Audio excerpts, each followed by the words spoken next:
Hey, what's up, everybody? Hey, just putting out a quick video for the triple gun offense, trying to provide a little bit of information for our youth coaches and other coaches around if they want to talk this type of offense or the defensive stuff that we do.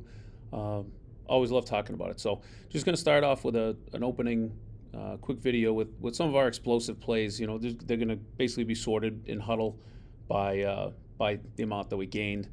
So you can just kind of see some of the explosive plays and how they happen. So let's take a look. Bump myself over here. Yeah, you don't need to see me that much anyway. So first one's going to be a speed option.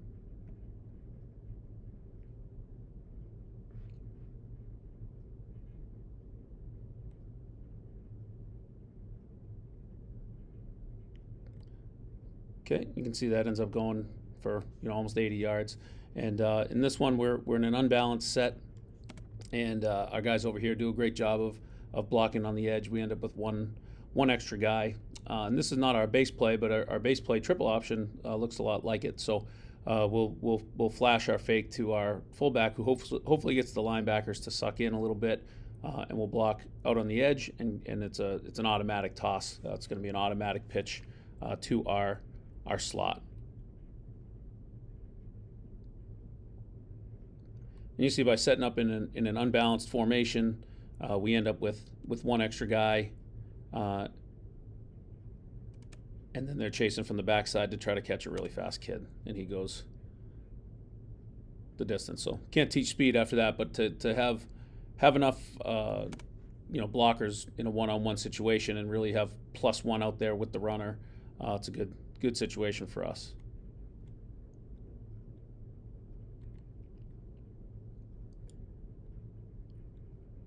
Okay, we get a long pass. This is actually our twos in a scrimmage, but the concept is pretty good. Just a post wheel play action concept. So again, we set everything up with triple, and triple might not always gain 80 yards, but there's times where triple gets us a lot of yards, and we run it so often that they have to respect it. So we end up with a play action to the right side, and we're running a post wheel. And in this situation, it's 3rd and 25. So, really they're expecting a pass, but we run it so often that we end up getting this kid to suck up into the run game, which allows the post to slide behind the corner. And that's our first read. Then we're just on the run from there.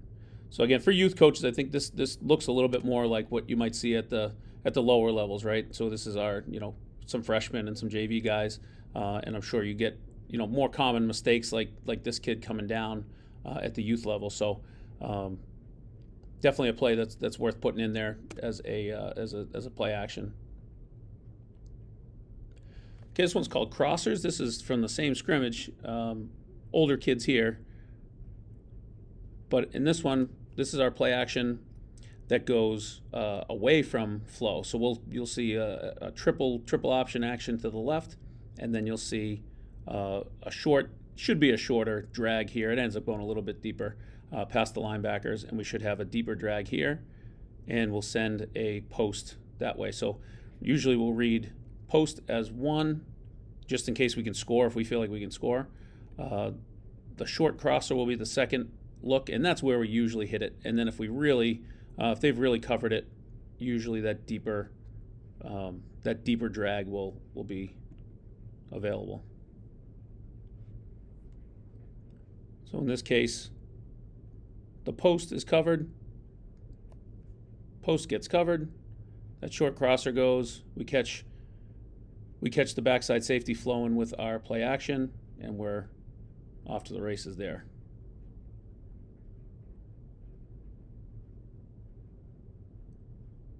Breaking a tackle obviously always helps, but I mean, even if he doesn't break that tackle, we get a 20-something yard gain. Okay, we do run a lot of just handoff plays. We'll run jet just like everybody does. We do a few different things. Sometimes we'll have the tailback lead. Sometimes we'll have the tailback go away. We'll sometimes give him a choice to just see what he feels like, because we think that so many teams have to read our tailback that we're going to get some flow out of it. So if you look at flexbone teams that run rocket sweep, they'll send that tailback away or that fullback away, B back, whatever you want to call them. And so let's see what, I forget actually on this one what he does. So he leads on this one. Again, we have an unbalanced formation up top. So we took our end that would normally line up on this side, and we just put both our ends on this side. We call the formation ends. It's pretty simple. And his rule, and these are things that we still break down a lot, but his rule basically is to block the free safety. So if we have a free safety that's a really good player against us, you'll see a lot of ends just so they know we're going to be having someone accounting for him in the blocking scheme. And he'll do that on almost every play. The line is just going to block gap 2. They're going to reach the gap to the play side. And you'll hear us a lot counting. We'll talk about the count system in other videos, but we're always going to count our guys because we count them in our triple option. Our number 1 player is always the guy who's the first man outside of the guard, outside of a 3 technique. And then we look for the next guy outside or on top of him, and we'll count him as 2. And then, those are the 2 guys that we would read on triple. So then our rules on jet is we would tell the tackle usually has to reach 1, and the slot has to reach 2. So we'll see how they do on that one.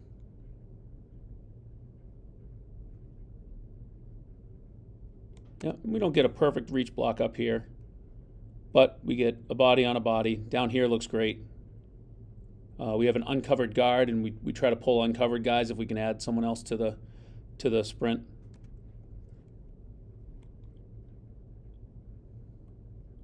And then this part's big, right? I mean, if you look at most regular formations, you can have other advantages because you're balanced, but this free safety is going to be unaccounted for in a lot of balanced formations. You just have to. I mean, they have 11 guys too, but if we can get ahead of the game and put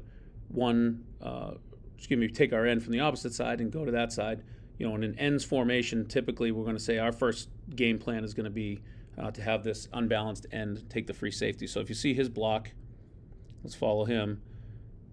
Now we have someone for the free safety. We have a real fast kid with the ball, and we have the tailback who didn't get a block off, but he did okay. Okay, another jet. This is a jet out of a balanced formation. And in this one, you can see the tailback goes opposite. So, we can take a look at the backers and see what they do. Okay, so you see at least the middle backer flows opposite. His feet are kind of stuck, and he's kind of stuck too. He's definitely not flying. We're able to cut him off with a lineman because the tailback went opposite. So we just have to figure out what's more valuable. Is the tailback going to do more damage by going opposite and having them stuck, or is it better to add him as a blocker? We thought that week that it was better to send him opposite. We see that reach on the number 2 player, right? So if we're counting again, all right, first man outside of a 3 technique is number 1, right? That's this D end here. And then we always count outside to on top. So we make sort of we tell them it's like a sprinkler. If you think of a circular sprinkler in your yard, we always start outside to on top. And so this kid out here would be number 2, the kid I drew straight over. So that tells our slot, hey, you line up any way you can to make sure he gets reached. Then we'll stock here. Sometimes we can switch those calls if we need to, but the base plan is to reach him. So tailback gets the linebacker stuck. We get a reach block.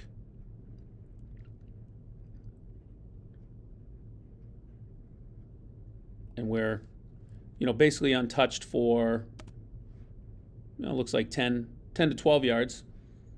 And the guy that's trying to make a tackle has to flow a long way, so he makes an arm tackle, and then our runner takes care of the rest with his speed.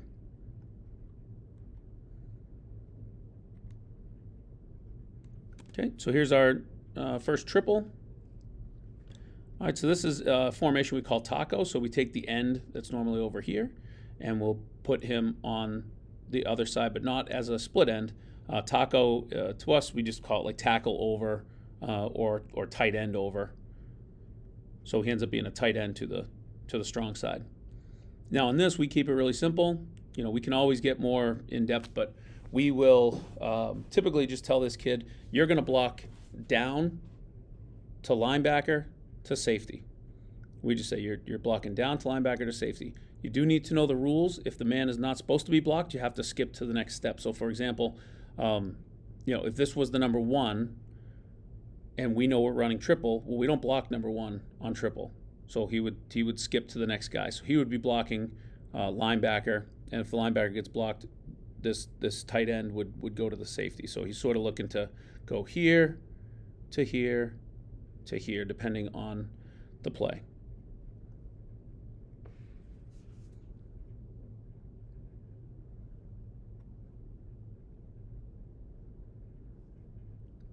The best part about our triple, for us, doing it from the gun, is we're able to cut it back. We have certain plays that will hit the same side, and we'll just tell them to get downhill and get yards. But on this, we could have a 2-hour video on triple. But the short story is that the tailback is going to attack the A gap, and we run it kind of like inside zone. He's going to read the middle backer, this middle to backside backer, and if they flow over the top, we're definitely cutting it back. We tell the tailback that the middle backer and backside inside backers cannot make the tackle on you. That's your job to go where they aren't. Everybody else is going to block gap away. We basically zone away, picking up double teams on the way. Again, that can be a long conversation later about how we do that. But pretty simple. We tell those linemen, you're blocking gap away. When we count for the slots, they're going to block number 3. So in this case, here's 1, here's 2, and then because there is no number 3, right, these guys are canceled out, right? We say they're in their own room, they're canceled out. There is no number 3, so once you run out of people, then your job as a slot, this man, okay, his job is to block inside backer to safety. So we say seal. So again, he's going to get here. Hopefully this kid's picked up. If we can get a lineman to pick him up, now we're in business. Now he can skip it, get to the safety, and now they don't have anybody. But most of the time, this backer is going to have a decent angle. It's going to be tough. We're going to need this guy to at least look at him. All right, so let's see how those blocks turn out. Okay, so we get our motion. We're going to read 1 and 2. Okay, and you see number 1 here. He definitely is not going to be a threat. He definitely heads out, so that's going to be a give. Everybody blocks down. Running back's running full speed, and he sees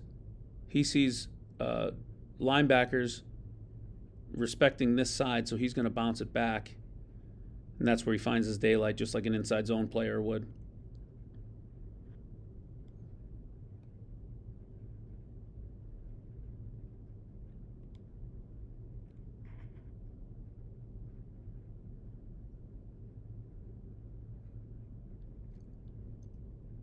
Yep, and you see that slot. Just in case we had kept it, if we had kept it, this slot is definitely trying to get to this inside backer, which would have meant that we could battle that safety on a keeper a pitch, but this was definitely the correct read here. Gets us 45 yards on a dive up the middle. We haven't hit anything end zone, so let's do a little end zone here. All right, so if we're the tailback here, we're aiming for the A gap.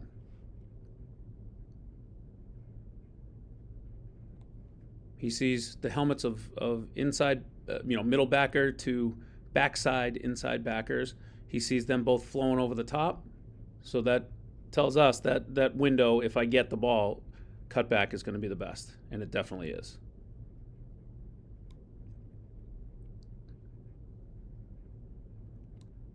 Okay, and you see a decent job here as we start talking about combo blocks. Really, I'd like to see, because this tackle is blocking his left gap, he really can only dedicate his right hand only to this man. We always want the gap arm free until we block. But I'd like to see that right arm help on this double team for a bit. even though his eyes should be here. So if we're the left tackle, we're going to have his eyes here, but his right arm should attack that guy. So he misses that a little bit. You can tell he's trying to flash it on there. And he gets out to the correct guy. And then we're basically, right there, we're running pretty much inside zone.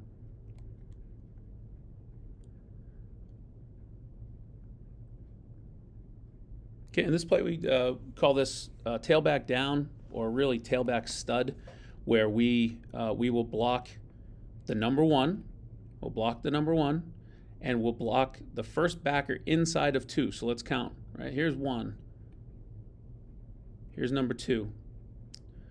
Okay, we have a twins formation, excuse me, a trips formation. So these two are accounted for these two. We basically put them in a separate room, and then we just count after that. So then we look at, hey, the slot, your job on any down call. All right, this is the same as an outside option play or an outside pitch. We can hit all those a little bit at a time. But we'll have them, we'll say, hey, the tackle and slot, you guys need to block number one and the first linebacker inside of number two, which is him. Everybody else is blocking gap two in this. So you can see they're sort of manned up, those two for those two. Everybody else blocks gap two because we're flowing more. Quarterback is reading the number two for pitch or keep. There is no dive option on this because we're going to the tailback. Okay, he's going with him, fakes it. We get a real great quarterback run here. So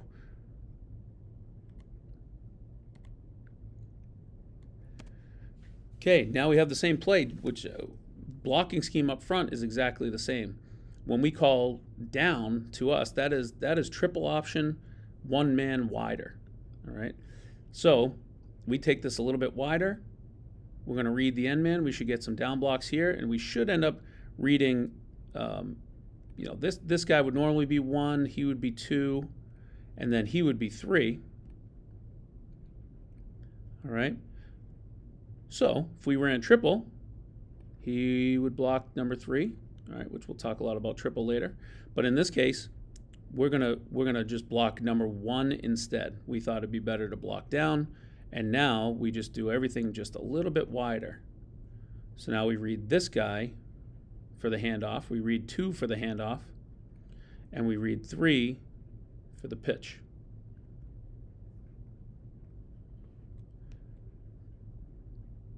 Okay, so number two, who in this play is our handoff key.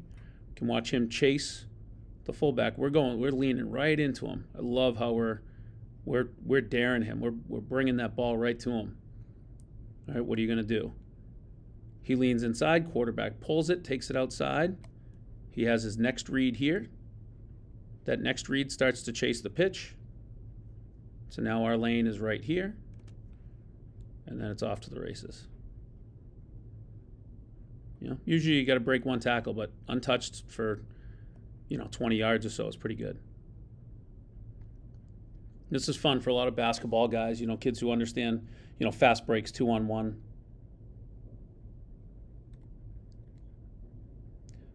All right, another pass. Now this flows in pretty good because now we have down pass, which we have a lot of our regular play actions, but now this one, when we run that outside option, all right, that wider option, you'll see the quarterback downhill and really point the ball at the outside backer. And that can get a safety really having to be involved because now he knows he's probably going to have to be involved on the pitch. So in this case, it's pretty cool. We head downhill. We make it look like an outside one. We look like we're blocking inside here. These two guys know they're going to have to be part of this run here, right? Because it's going to be 3-on-2 already. We get this guy leaning, and this slot sort of leans inside like he's going to block the backer on down, and then he goes right behind him. We have plenty of protection because our tailback and our pitchback are both going to add to it.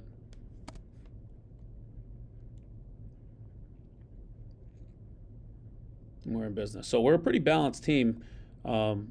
we can throw the ball a lot from from our from our gun formation without worrying about the quarterback getting sacked very much. And that at the youth level, I think a lot of this stuff might need to be closer. They can be close pistol, or you can get under center. You can just change kind of how low your linemen get and how fast you hit downhill. For us, we need to be balanced based on the teams we see and the athletes we have.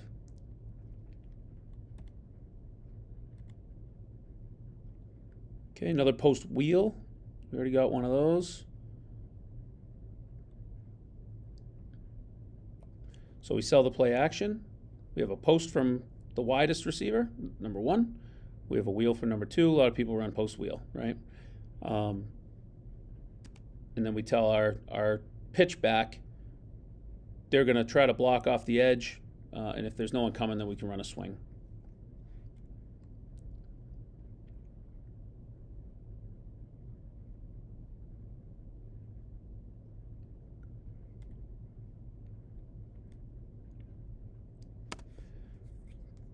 Okay, this is a good one to switch things up. So if we want to call receivers left, okay, remember we go unbalanced a lot, which is great for a lot of youth guys. You can out align some people. This team's really good, and they do align very well. So every inch matters.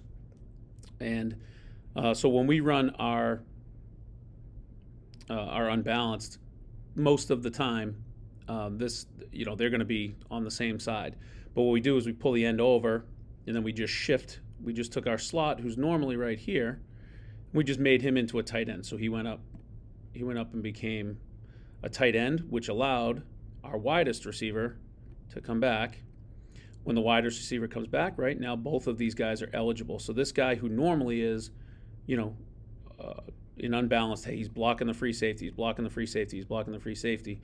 Now, shifting the formation slightly, especially when a team might be a little bit tired and they're working hard and they're aggressive. This kid's a great player and this kid's a great player.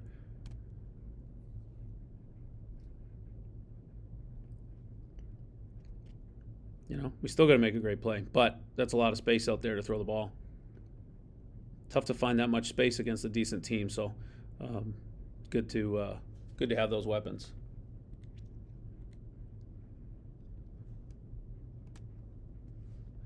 This one I think is a fluke one. Let's see this one. This one's, yeah.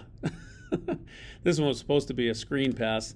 We fumbled the snap, and the tailback just got it, and this was just the football gods helping us out for one. So we'll watch it for fun anyway. Got pretty lucky on that one. Sometimes this stuff just happens.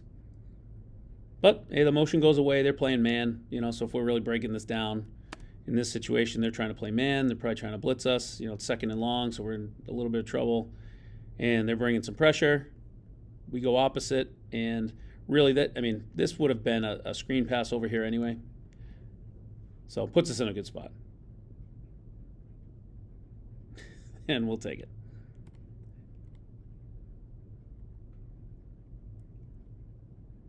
Okay, another crossers. So you're seeing these big plays happen in our pass game. We do believe you have to have a pass game to win the big games. We want to pound it, but sometimes to actually put the ball in the end zone against a good team, you have to have a passing game. You have to have that threat.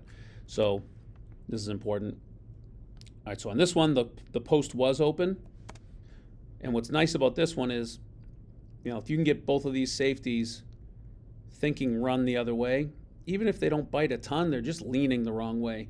And then a corner who has to take on so many stock blocks, all of a sudden he has to be a true coverage guy again, and something as simple as a skinny post can be a problem. So we fake it the other way. We catch them kind of stuck in the mud with a rotation. That post is open, and we take it down to the 1 yard line.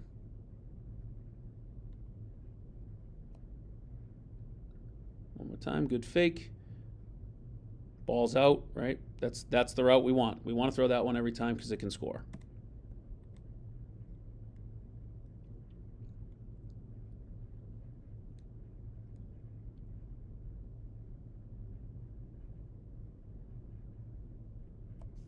Okay, this is our first quick pass that had some a good gain. So most of the time, our quick game is almost an extension of our run game. We want high percentage passes that are we just catch the ball and they're out. Catch it and throw it. But in this one on a fade, to open the drive or open the down and distance with a 1st and 10. We're on the 40. We're going to try to go for it a little bit.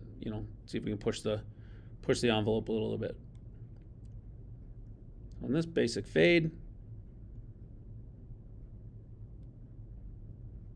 right? You can just see linebackers are really focused on that tailback just because he's down so much. So we're pretty lucky to usually have linebackers at a pretty good spot to get behind them. If we're trying to sneak in behind on a play action or something like that. But on this one, we pretty much knew we were going to throw that fade, and we have a built-in delayed boot if the fade doesn't work. So that's a real good concept to have. If you don't like the fade on one side, we try to be an option team in everything we do. So if the first option truly isn't there, or down in distance, we have to make something happen. That quarterback can turn this into a delayed boot, and we have some delayed routes going on over here. In this case, we just throw a fade ball to a one-on-one, and we make it. And we take it down to the 1.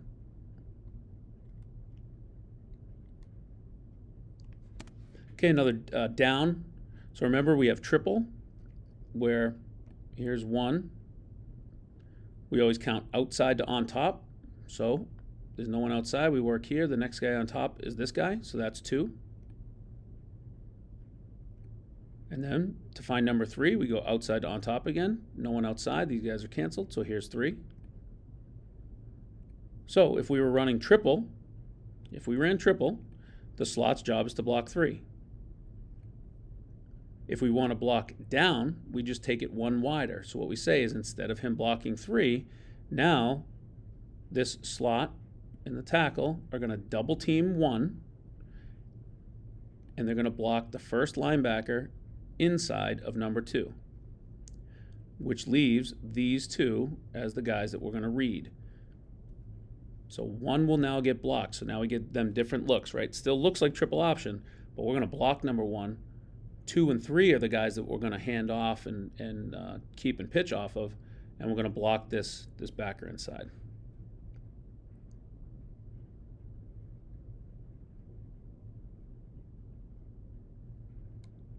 So you can see we get the block on 1, right? We get the block on 1. This backer gets stuck inside. Okay, here comes 2. Quarterback can see that he's stuck in there a little bit, right? So now we can pull it. Here's number 3, and now that's beautiful.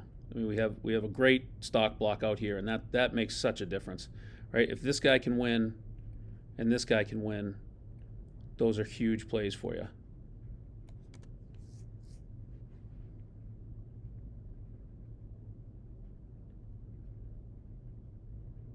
Now we're off.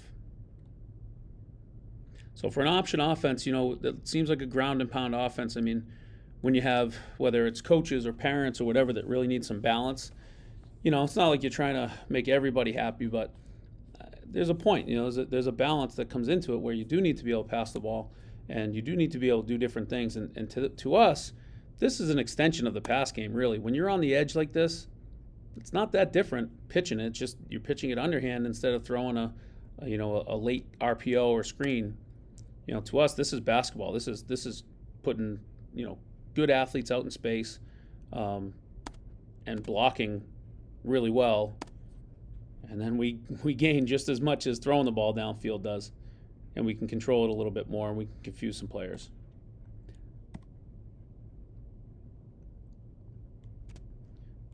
Okay, we got another tailback down.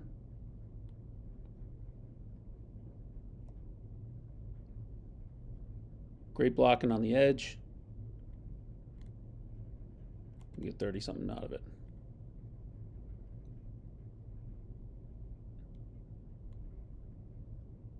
Okay, we get a post out.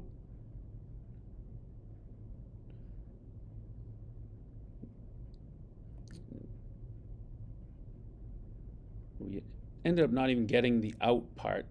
he's confused, or we had a max protection. But I think he got that call late. But really, because we block so much, we run the ball so much, the play action stuff works pretty good. So you can see, you'll see a safety creep in here, pretty aggressive safety, and this team did a great job stopping the run in this game. But this was one of those early plays that really gave us a shot, and then, my job to get a little more balance out of it and get more plays that hit like this.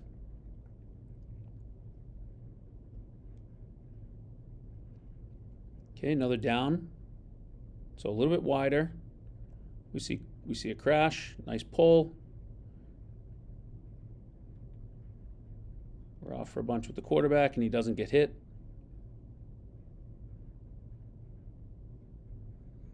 All right, you can see we'll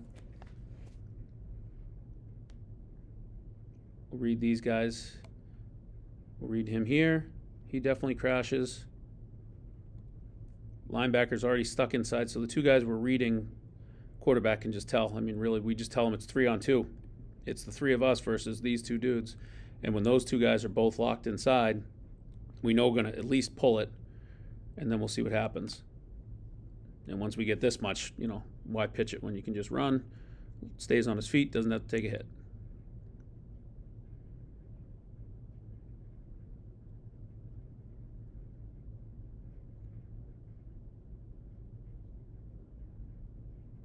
Okay, this is one of our delayed boots.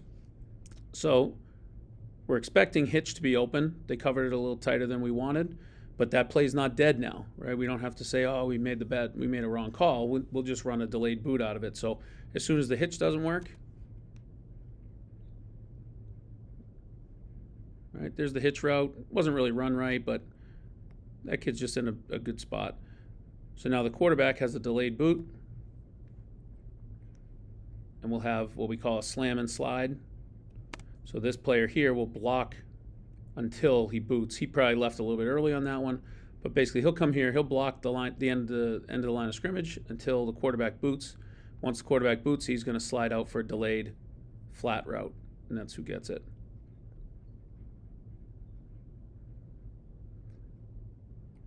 Right, and then he breaks a tackle, breaks two. Which is great, but just the flow of it, I mean, of course it ends up being a great player making a great effort, but the fact that we called a quick route and it wasn't open and we still had a chance, I think that adds a lot of confidence to your players. So having those kind of things in the pass game is great. When you watch, sometimes when I'll watch the Army, Navy, Air Force, and flexbone teams, when they pass the ball, if the first option's covered, it ends up being a real scramble. Whereas I really like this because it has a good plan to the scramble. We know the escape is going to be a delayed boot, and we block it so that we can have that protected pretty well. It's not just forcing the quarterback to make something big happen. There's still a flow to this play here.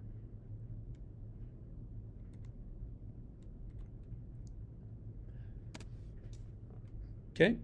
Another play action, another big one, is stretch. So on stretch, this is basically our vertical play. We're trying to just have everyone go vertical. So the slot's going to go vertical down the middle of the field. If he's super deep, the slot can slow down and turn it into a curl, but he's gonna go. Our receivers are going to run as fast as they can for 10 yards. If they can't beat a man deep, they're going to begin to throttle down at 10, and then they're going to run, depending on where they are on the field, they'll run a 13, 14-yard curl, or they'll run a comeback.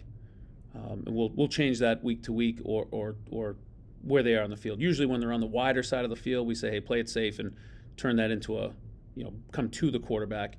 Whereas if we had an end out here, he would run 10 yards, and the safer route for him would be going over here.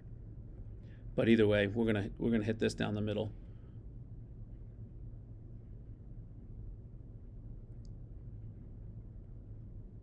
Another unbalanced set. This stuff is really easy, right? You just send a kid over. You get both ends on the same side. If you have a kid here who is, in this case, this kid's very smart. But if you have a kid who maybe needs it really simple, needs a simple roll, you put them there and you tell them, hey, when it's a run play, you're gonna just go block the free safety for us. Just do the best you can. And then in a pass, the only thing he needs to know is that because he's covered up, he can't go downfield. So we'll run a bubble screen over here for him.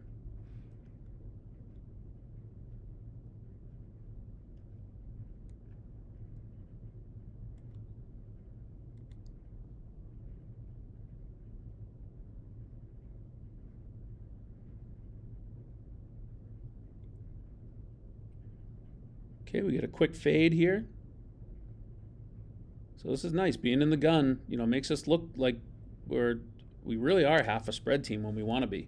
I mean, we're doing a lot of things that those spread teams will do. We don't have the crazy in-depth reads that an air raid team would have, but we really do have a lot of the same routes and the way we'll distribute our receivers.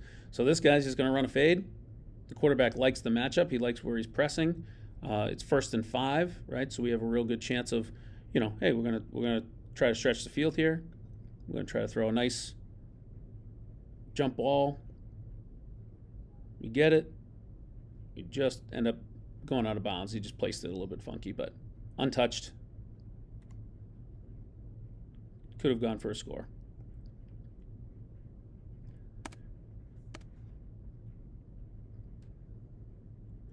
Okay, and this one, this is actually a hitch and go. I think because they were running a quick trap with the corner, that corner was being aggressive, we were able to just keep going quickly. Get 32 yards of it. A little extra effort, right? That's where the players come in. But untouched for a 30-yard gain, and then he gets a little extra. Okay, this is a good one. Another down play. And again, you notice a lot of our touchdowns and big plays don't come off of triple, but triple sets up all of this stuff. So I'll make that as our next video. I'll just talk about what triple does for us. But on this one, we set the unbalanced away. We look at the numbers here, and it looks better to that short side, but the rules are all the same. If we run down, we're going to count here. Here's 1. Here's 2. We know that we're going to block gap 2 for everybody except the tackle. So the tackle and the slot are responsible